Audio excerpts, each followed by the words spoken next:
Soy Camino Saiz, presidenta de Guernica Garretan Kultura Elkartea y como tal también formo parte de la plataforma Guernica Memoriaren Lekuko.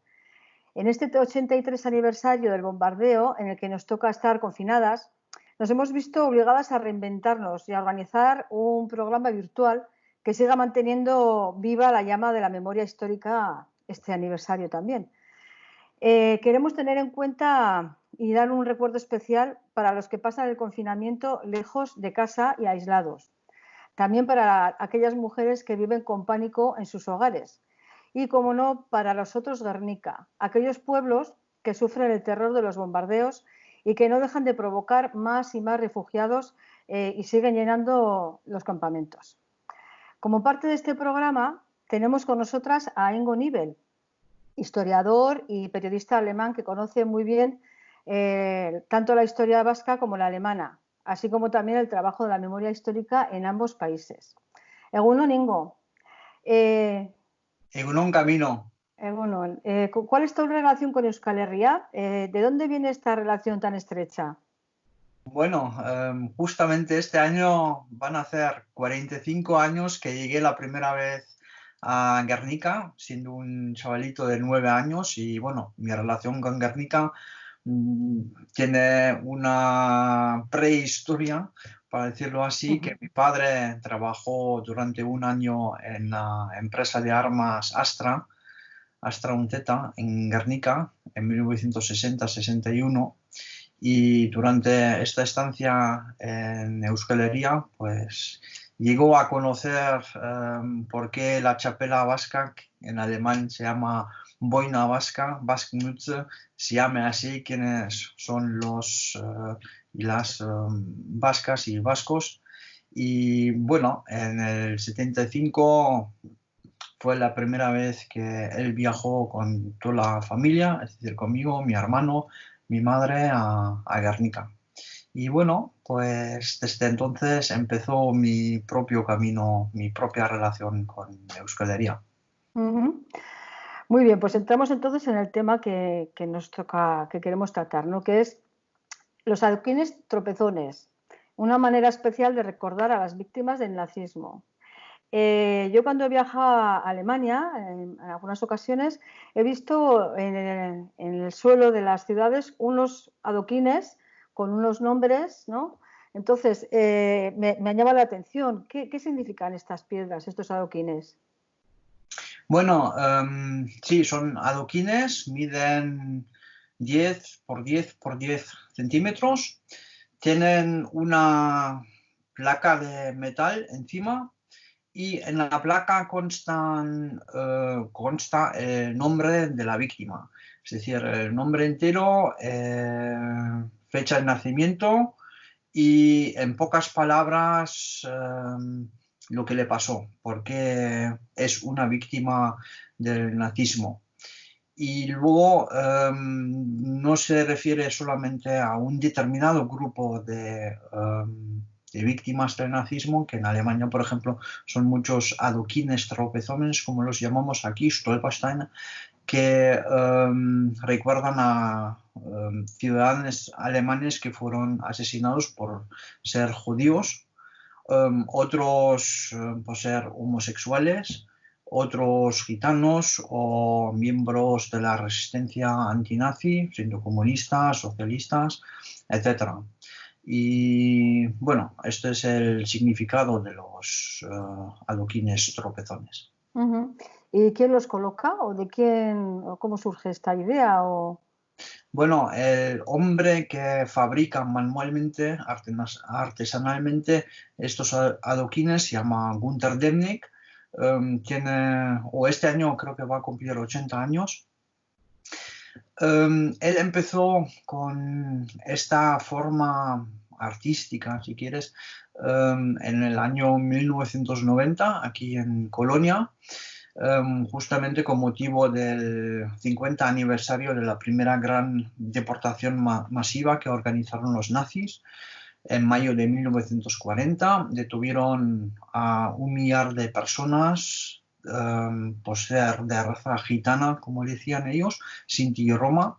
Los metieron en un tren y los deportaron al este. Y justamente coincidió con la guerra de los Balcanes y entonces pues hubo un gran debate sobre la acogida de refugiados de Yugoslavia. Y claro, con todos los prejuicios que había en contra de los denominados gitanos, Sinti y Roma y tal, pues él era de los que decían, oye, nosotros tenemos un deber moral para ayudar a estas personas.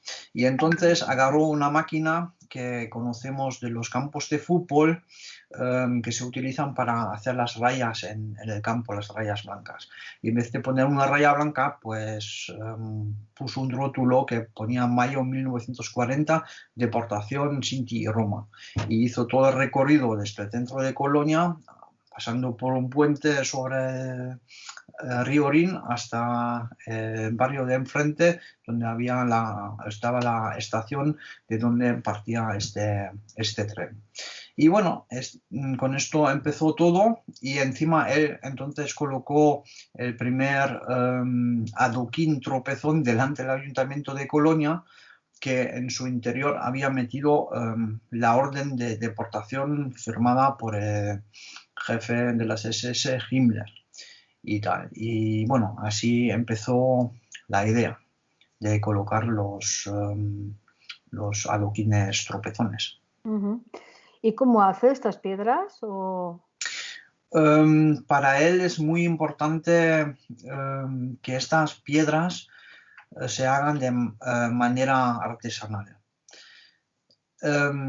La piedra en sí consiste de dos partes. La piedra, como he dicho antes, de 10 por 10 por 10 centímetros de tamaño, y luego tiene encima una placa de metal con los datos individuales. Esta placa también se graba de forma manual, artesanal, porque él dice que el proceso de liquidación, de asesinato hecho por los nazis fue de manera industrial. Por eso él no quiere hacer estas placas de manera industrial, sino artesanal. De todos modos, el proyecto en sí, la piedra en sí, debe devolver la individualidad a la víctima, porque en los campos de concentración las SS, los nazis, quitaron la identidad a las personas dándoles un número, y una vez ingresados en el campo de concentración, los prisioneros y prisioneras solamente se les identificaba a través del número y no del nombre propio. Y bueno, la idea de colocar un adoquín tropezón, un Stolperstein, también se debe a que cuando lo veas en el suelo, pues la placa brillante pues llama la atención, y independientemente si uno tiene bien la vista o no, pues se tiene que inclinar un poco para hallar lo que hay ahí. Y esta forma de inclinar también es una forma un gesto de respeto hacia la víctima. Y así se explica la idea del adoquín. ¿Y cómo se organiza la colocación? O sea, cómo se inicia la solicitud? ¿O él recibe diferentes propuestas? ¿O cómo es? Sí, lo que hay que hacer es, lo que hace es la producción y la colocación de la piedra. Todo el trabajo anterior, es decir, identificar a la víctima, identificar la última dirección en la que vivía la víctima, que es por lo general donde se coloca la piedra, eso lo tienen que hacer los interesados. Es decir, que pueden ser personas individuales como también grupos. En Alemania, por ejemplo, hay escuelas donde una clase ha trabajado el tema de una persona o familia en particular y luego han juntado el dinero para costear la colocación. Luego, en Alemania es así que Si se coloca la piedra en una acera, la acera por lo general es patrimonio o propiedad del ayuntamiento, por lo tanto hay que pedir permiso al ayuntamiento. Todos estos trámites también tienen que hacer los interesados, los que quieren poner la piedra. Vale, ¿y se colocan piedras también fuera de Alemania? Pues sí, creo que hasta finales del año pasado han colocado ya 75.000 piedras en toda Europa.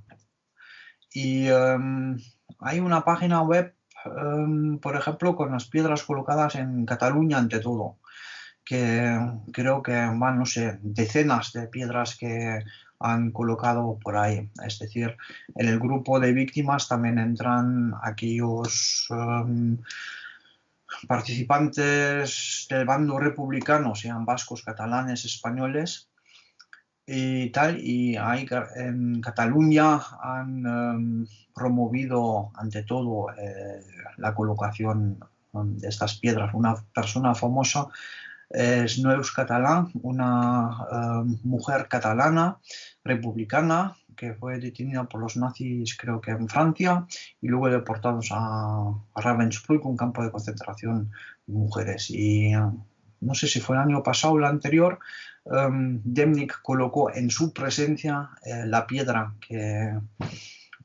habían encargado por Neus. Y Neus creo que murió el año pasado, poco después de haberse colocado la piedra. Y otra piedra que ahí tienen preparada es para Lluís Companys, el presidente catalán, que fue detenido en 1940 por los alemanes, pero instigado por la policía española, luego entregado y ejecutado en octubre del 40, después de un juicio farsa en Barcelona. Esta piedra todavía no se ha podido colocar porque hay problemas en Barcelona para conseguir el permiso. Y, para este año estaba previsto que Demnig viajara a Madrid para colocar ahí una serie de piedras, pero debido al coronavirus y las restricciones no ha podido viajar. Por ejemplo, con el Estado español tiene una especial relación porque su padre era miembro de la Legión Cóndor. Perteneció a una unidad de artillería antiaérea y tal. Y bueno, así que el hijo también comprende este trabajo como una especie de resarcimiento por lo que hizo su padre en la guerra civil. Pues muy interesante, la verdad, esta historia que nos estás contando, ¿eh? La verdad es que sería muy buena idea pues poder trasladar esta iniciativa aquí a Guernica.